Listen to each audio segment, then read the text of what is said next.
صباح الخير، اهلا بيكم في يوم جديد. هنتكلم النهارده عن حاجه. انت مطعمك بتقيم ازاي؟ بتقيم عن طريق شهريا ولا يوميا ولا زياره؟ ثلاث حاجات دول. طب لو شهريا بتقيم ماليا، بيشوف انت البيئه اللي بتاعتك ماشيه ازاي، عندك ارباح وخسائر، الدنيا ماشيه ازاي ربحيا، مبيعاتك.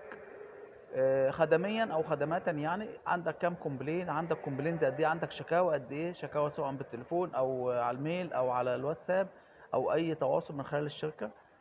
تواصل بتقيم كمان كتقييم اشخاص وتيرن اوفر، يعني معدل دوران العماله بتاعتك ماشي ازاي، عندك كم موظف مشي، كم موظف قعد.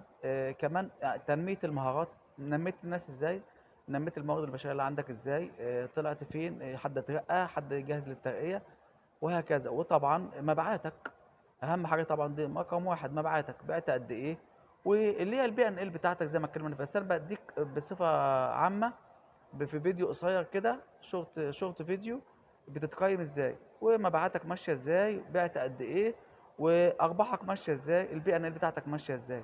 ده لما نحب نقرا المطعم بتاعك اخر الشهر، نشوف الدنيا ماشيه ازاي، مبيعاتك زي ما قلنا، يبقى المبيعات، الخدمات، الكومبلينز، الشكاوى، عدد الاستاف، دوران العماله، السيرفيس بتاعتك ماشيه ازاي، اللي هي البي ان ال بشكل مصغر. ان شاء الله هنتكلم في فيديو تاني عن تقييمك كزيارات. شكرا، مع السلامه.